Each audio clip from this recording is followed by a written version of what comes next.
Hello friends, मैं आयुष। मैं आप सबका इस ज्ञान गंगा यूट्यूब चैनल में स्वागत करता हूं। देखिए, आज इस चैप्टर का अंतिम टॉपिक है ये, और बहुत इंपॉर्टेंट टॉपिक है। जो भी अब तक आपने पढ़ा एग्रीकल्चर से संबंधित, उन सारी चीज़ों का अभी मैं निचोड़ बताऊंगा, और ये भी आपको बताऊंगा कि समस्याएं एक्चुअल में क्या है। तो आज का टॉपिक देख रहे होंगे भारतीय कृषि में समस्याएं, और इस भारतीय कृषि की समस्या को बताते हुए चलूंगा कि कृषि में समस्या अगर देखेंगे तो भूमि पे समस्या क्या है, सिंचाई में समस्या क्या है, बीज में समस्या क्या है, उसके साथ साथ आप देखेंगे उर्वरक कीटनाशकों में कहाँ पे समस्या आ रही है, कहाँ पे प्रोडक्शन होने के बाद कोल्ड स्टोरेज की दिक्कतें हैं, कोल्ड स्टोरेज होती है या नहीं होती, उसके बाद जो फसल उत्पादन होता है और हम बाजार पे लेकर जाते हैं तो बाजार में उसका क्या रेट मिलता है, उसके चलते किसानों पर क्या इम्पैक्ट पड़ता है, कैसे किसान ऋणग्रस्त होते चले जा रहे हैं, और अगर ऋणग्रस्त होते हैं तो मजबूर होकर आत्महत्या करते हैं, तो उन्हें कैसे रोका जाए और उनके लिए क्या योजनाएं सरकार की है जो किसानों को रोकने की कोशिश कर रही है। हम सरकार की कुछ योजना का भी जांच पड़ताल करेंगे, और मैं अपना पर्सनल ओपिनियन भी कुछ जगह जरूर कोटेशन करूंगा। शायद आप लोग को पसंद आएगा बहुत ज़्यादा। मैं इन चीज़ों को ग्राउंड लेवल पे देखा हूँ, फील किया हूँ। मैं एक उस ज़मीन से जुड़ा हुआ इंसान हूँ, तब मैं आपको कह पा रहा हूँ कि ये सारी समस्याएं जेन्युइनली है और इस तरह की समस्या को किस तरह से दूर किया जाना चाहिए। तो इन तमाम बातों के लिए हम आपसे बात करेंगे। तो चलिए, पहली बात हम देखते हैं भारतीय कृषि की समस्याएं क्या है और इसको समझने की कोशिश करते हैं।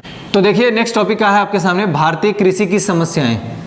सबसे पहले इस चीज़ को समझना भी होगा, और ये मेरे हिसाब से इम्पोर्टेंट, क्या बोलूँ, कितना इम्पोर्टेंट बोलूँ, कम होगा वो समझना, आपको बहुत ज़्यादा वाला इम्पोर्टेंट है। ठीक, तो एक बात समझिए, सबसे पहले भारत में एग्रीकल्चर होती है। भारत एक कृषि प्रधान देश आज से नहीं, वर्षों से रहा है, और वर्तमान में भी भारत में देखेंगे तो मैं आपको डेटा बताता आ रहा हूँ कि 50% से ज़्यादा लोग एग्रीकल्चर एक्टिविटीज़ में शामिल हैं।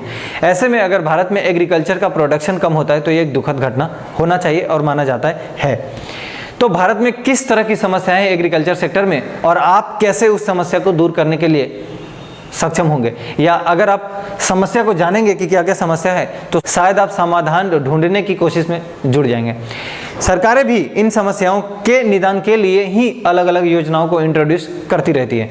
हालांकि भारत के स्तर पे अशिक्षा का अभाव होने के कारण लोगों को योजनाओं की सही में बेनिफिट नहीं मिल पाती है, जो मैं समझता हूँ मिल पाती है। लेकिन अगर देखिए, एक वो बंदा जिसके लिए आ रहा है, अगर वो जागरूक होगा तो शायद उसे ज़्यादा बेनिफिट मिलेगा।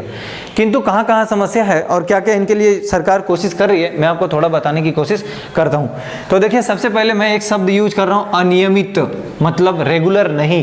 अनियमित मानसून पर निर्भरता, इसका मतलब क्या हुआ, मानसून है लेकिन अनियमित है, जब चाहिए तब मिलता नहीं है, जब नहीं चाहिए तब मिल जाता है। ऐसे में क्या होता है, समस्याएं होती है।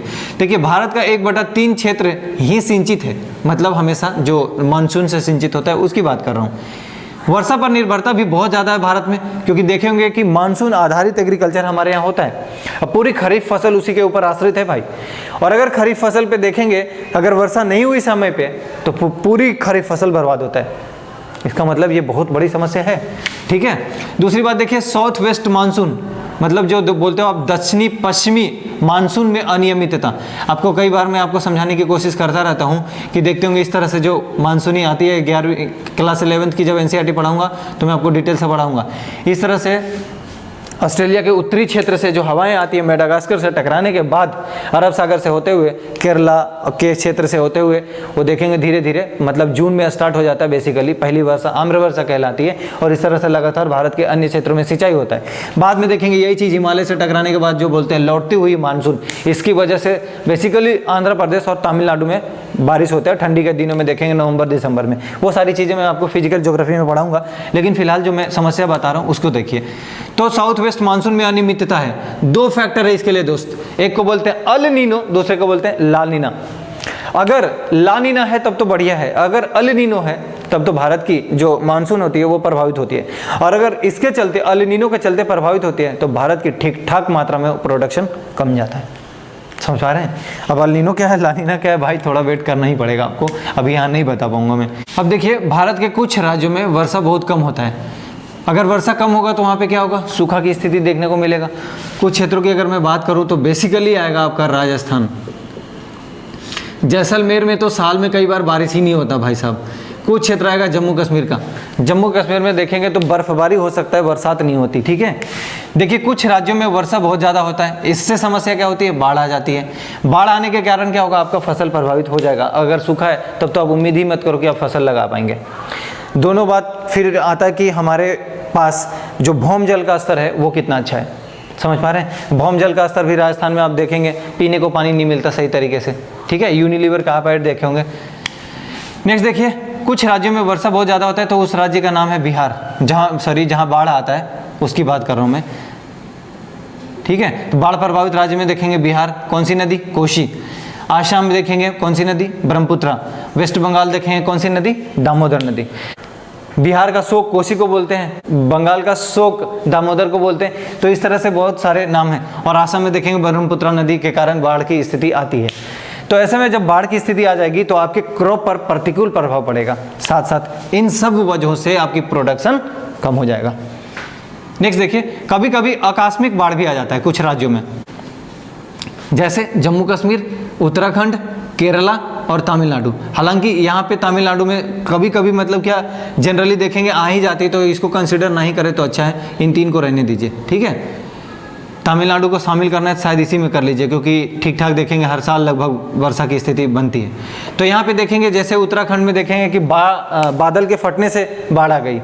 जम्मू कश्मीर में कई बार देखेंगे झेलम उलम के चलते बाढ़ आती है। और केरला में भी देखेंगे, अभी हाल फिलहाल देखे होंगे, लगातार उन्होंने क्या किया, तालाब में बहुत ज़्यादा जो छोटे छोटे उनके डैम वगैरह थे सब में पानी पहले से भर लिया और अचानक बहुत ज़्यादा बारिश होने की वजह से बाढ़ की स्थिति पिछले साल आप देखेंगे बहुत बुरा भुगता है केरला इस मामले को। तो पहली बात बताया अनियमितता मानसून की। दूसरी बात देखिएगा निम्न उत्पादन। देखिए प्रति हेक्टेयर उत्पादन कम है, तो क्यों कम है इसका जांच पड़ताल कीजिए। सूखा का क्षेत्र में उत्पादन कम होगा, बाढ़ के क्षेत्र में कम होगा। उर्वरक का बहुत ज़्यादा इस्तेमाल करने से और नहीं करने से भी उत्पादन कम होगा। इसका मतलब इसका ठीक ठाक मात्रा में बैलेंस बना के इस्तेमाल किया जाना चाहिए। नेक्स्ट देखिए, सिंचाई समय से नहीं होने की वजह से भी प्रति हेक्टेयर उत्पादन कम हो जाता है। और जो सीड होता है अर्थात बीज की गुणवत्ता, अगर क्वालिटी नहीं होगी सीड की तब भी क्या होगा, प्रति हेक्टेयर उत्पादन कम हो जाएगा। ये भी एक बहुत बड़ी समस्या। नेक्स्ट देखिएगा, वित्तीय संसाधनों की बाधाएं। मतलब क्या होता है, फंडिंग नहीं होती, उसके कारण क्या होता है, किसान लोग पैसा लेते हैं, ऋणग्रस्त होते हैं और आत्महत्या करते हैं। ये एक कृषि आधारित देश के लिए दुर्भाग्य है कि आपके यहाँ किसान आत्महत्या करता है। तो देखिए आधुनिक कृषि लागत क्या होता है, लगातार बढ़ता चला जा रहा है। जो आधुनिक कृषि हम करने की कोशिश कर रहे हैं, जैसे कि बीज लाना, जैसे कि आप आधुनिक मशीनें लगाना चाहते हो, जैसे सिंचाई के क्षेत्र में परिवर्तन करना चाहते हो, मशीनें का इस्तेमाल करना चाहते हो, तो जाहिर सी बात है आपको लागत ज़्यादा लगाना पड़ेगा। और निवेश नहीं होने की वजह से देखिए क्या होता है, इनका खर्च बहुत ज़्यादा हो जाता है और इनको बचत कम होता है। तो ऐसे में क्या होता है भाई साहब, ये लोग ऋणग्रस्त हो जाते हैं, ऋण ले लेते हैं। और ऋण ले लेते हैं तो अगली बार क्या सोचते हैं कि फसल आएगा और उत्पादन होगा, हम पैसा दे देंगे। तो कई बार फसल बर्बाद या खराब हो जाने के कारण ऋणग्रस्तता और भी ज़्यादा बढ़ जाती है। ऐसे में क्या होता है, किसान भाई लोग आत्महत्या करते हैं और ये एक बहुत भयावह और दुखद घटना है।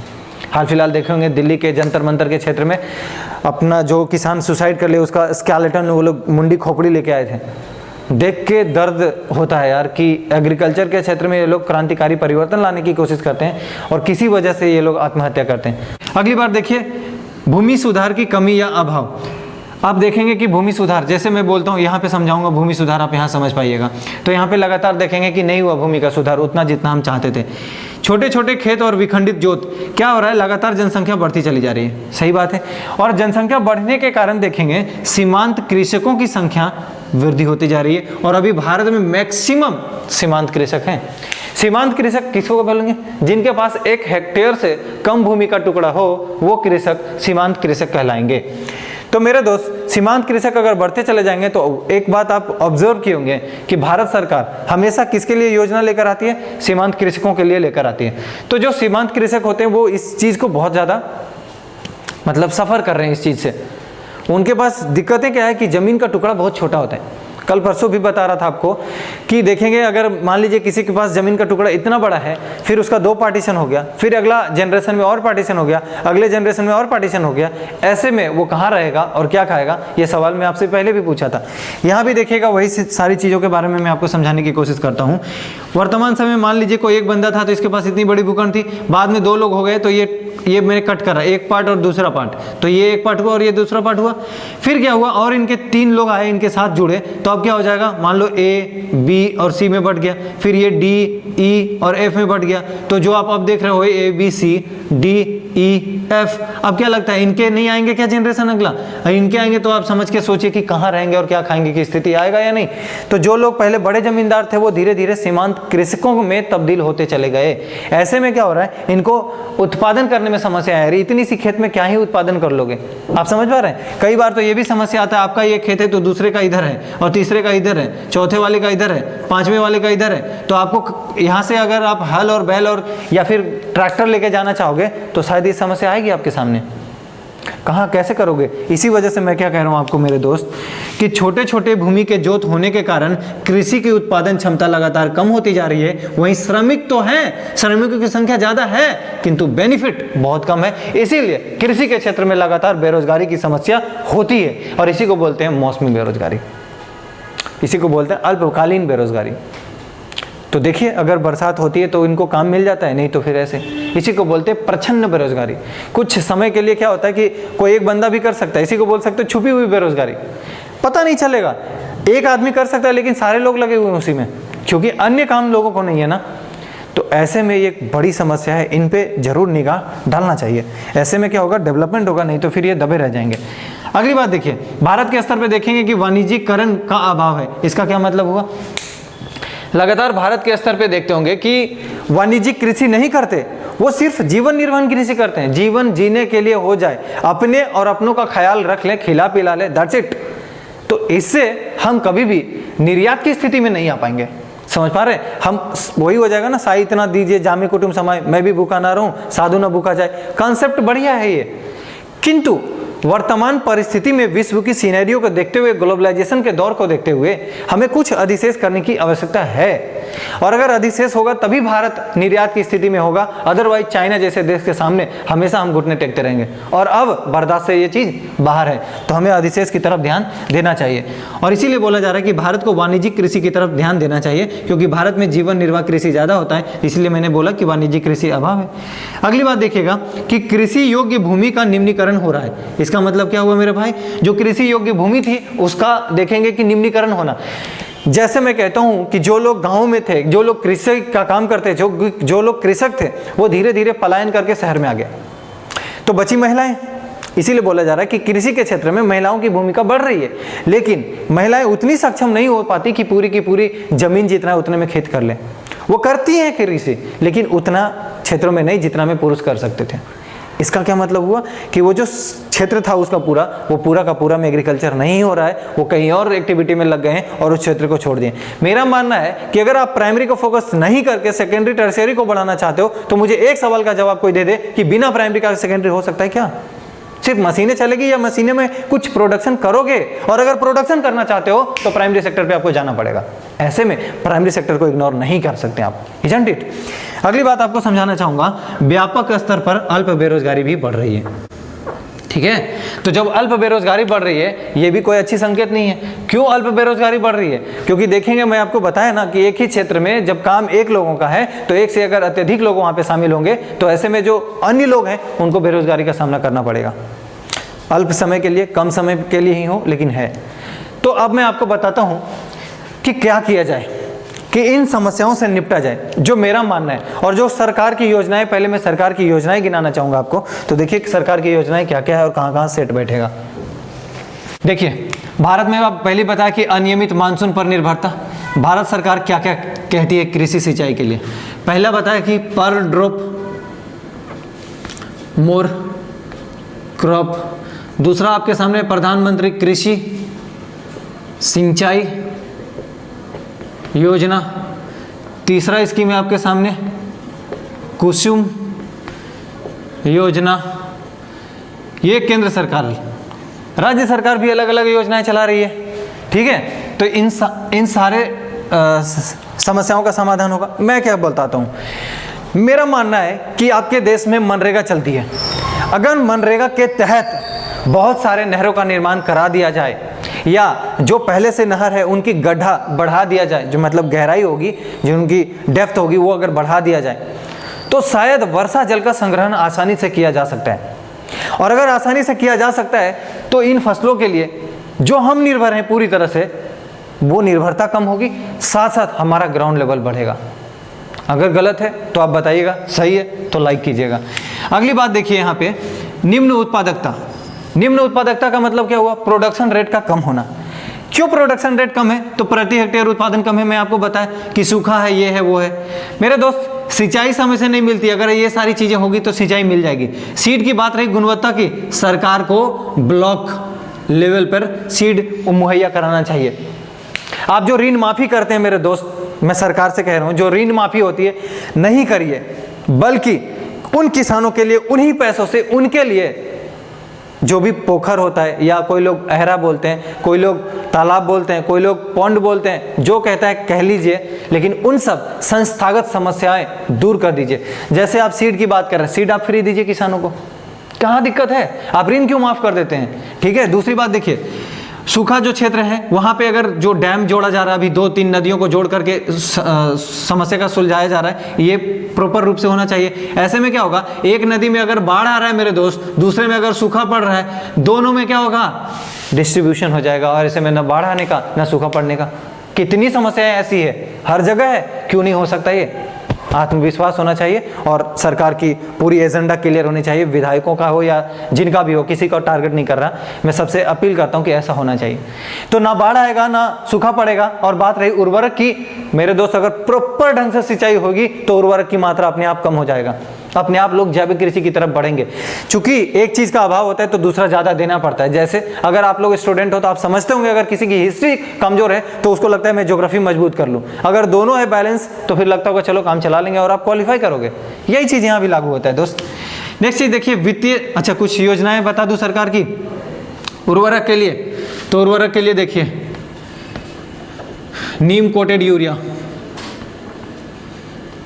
ठीक। सिंचाई के लिए अभी बता ही रहा था ये सारी चीजें। सीड के लिए देखिए, सरकारें, कुछ सरकारें राज्य स्तर पे भी लगातार आप देखेंगे कि सीड मुहैया करा रही है। 5-5 केजी का देखेंगे, छोटा छोटा पैकेट बना के डिस्ट्रीब्यूट कराई गई है। तो ये सारी जो चीजें हैं वो कराया जाना चाहिए। इवन कुछ राज्यों में नहीं रहा, उसके लिए मैं कह रहा हूँ कि इसका विस्तार किया जाना चाहिए और ये बहुत शानदार चीज है। नेक्स्ट देखिए, वित्तीय संस्थानों की बाधाएं और ऋणग्रस्तता। ये बात सही है कि किसानों को ऋण की आवश्यकता कई बार होती है। किसानों का क्या, हर लोगों को होगा जो भी मैन्युफैक्चरिंग के सेक्टर में जुड़े हुए हैं। तो मेरे हिसाब से आपको एक बात यहाँ पे समझना चाहिए कि आप लोग जो ऋण दे रहे हैं तो ऋण ज़्यादा देना चाहिए, लेकिन मैं ऋण माफ़ी के बहुत खिलाफ हूँ। क्यों? मेरा दुश्मनी नहीं है किसानों से, लेकिन जो आप ऋण दे रहे हैं ना, जो लोग ऋण ले रहे हैं वो एक्चुअल मायने में डिजर्विंग लोग नहीं है। और ये किसी से नहीं छुपा है कि लगभग 60% ऐसे लोग ऋण लेते हैं जिनको ऋण की जरूरत नहीं है और वो किसी अन्य जगह पे उस पैसा का इस्तेमाल कर लेते हैं। ये किसानों के लिए दुखद घटना है। जिनको मिलना चाहिए वाकई उनको मिलना चाहिए, अदरवाइज मत ही दीजिए। फिर अगर ऋण के बजाय आपको यहाँ पे मैं बताया कि उनके लिए सुविधाएं बढ़ा दिया जाए, उनके लिए ऋण के बजाय, ऋण जो पैसा आप देते हो, पैसा के बजाय उनको आप बीज दे दीजिए, उनको आप मशीनें दे दीजिए, कृषि से संबंधित मशीनें दे दीजिए। उनको आप इन चीज़ों को खरीद कर अगर देंगे तो वो पैसा कहीं और नहीं जाएगा, एग्रीकल्चर सेक्टर में ही रहेगा। अब ये अलग बात है कि वो भी किराए पे लगा देंगे, कोई बात नहीं, एग्रीकल्चर प्रोडक्शन बढ़ाने की बात कर लूँ, उसको लगाने दीजिए, कमाने दीजिए, भलाई होगा। हमें एग्रीकल्चर प्रोडक्शन की बात करनी है कि जनरेट।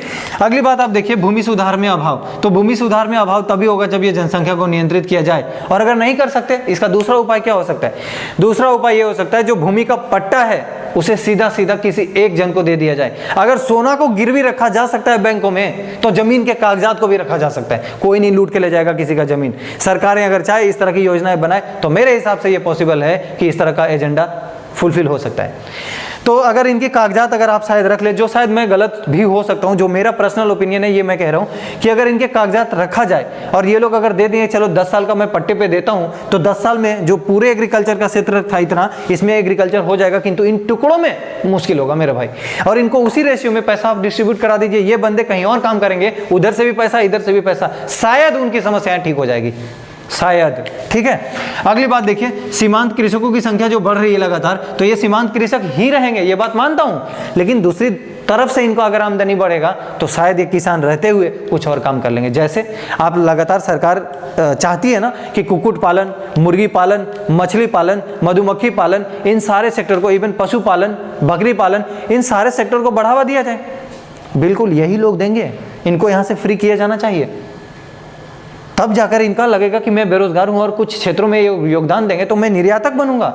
मैं मतलब भारत निर्यातक देश बनेगा। ऐसे में भारत की जीडीपी छलांग मारेगी भाई, पक्का मारेगी। अगली बात देखिए, वाणिज्यीकरण का अभाव है। वर्तमान समय में देखेंगे भारत सरकार एक रफ्तार योजना चलाई थी बागवानी के लिए। रफ्तार योजना के तहत क्या है, बागवानी को बढ़ावा देने की जरूरत है, बिल्कुल जरूरत है। अगर ऐसे में बागवानी कृषि को बढ़ावा दिया जाता है तो भी बहुत बेनिफिट होगा भारत सरकार को। और मैं आप लोगों से उम्मीद करता हूं कि ये चीजें आप लोगों को शायद सही लगा होगा। जो अल्प बेरोजगारी है, ये सारी समस्याएं हैं, वो धीरे धीरे दूर होती नजर आएगी। बातें तो बहुत कहने को है, लेकिन समय का लिमिटेशन होता है, तो मैं अपनी वाणी को फिलहाल विराम देता हूँ। फिर कभी अगर कृषि के टॉपिक पे बात करूंगा तो मैं डिटेल से फिर से एक बार आपके सामने बात करूंगा। जब भी कोई स्कीम आएगी तो उस स्कीम को लेकर मैं बताऊंगा। जब भी आप एग्जाम देना तो इस तरह से सोचा करें समस्याएं क्या क्या है, तो मैं आपको बताऊंगा, ठीक है। तो इस तरह से ये 5वां चैप्टर एग्रीकल्चर मैं समाप्त करता हूं। मैं उम्मीद करता हूं आप लोगों को बहुत शानदार लगा होगा। एनसीईआरटी को पढ़ाते हुए जितनी भी करंट योजनाएं हैं, जितनी भी चीजें आपको जोड़ सकता हूं, मैंने जोड़ने की भरपूर कोशिश करी है। आप लोगों को कोई भी क्यूरी हो जरूर आप कमेंट बॉक्स में जाएं, करें कमेंट्स। और अगर आप लोगों को वीडियोस पसंद आ रहे हो, कंटेंट ठीक लग रहे हो, क्योंकि मेरे बताने का तरीका करंट अफेयर्स भी जोड़ता हूँ, स्कीम भी जोड़ता हूँ, फ्यूचर का समस्या जो अपने स्तर पे होगा वो भी मैं आपसे शेयर करता हूँ, तो शायद आपको ठीक लगता होगा। तो दोस्तों को जरूर शेयर करते रहें। धन्यवाद।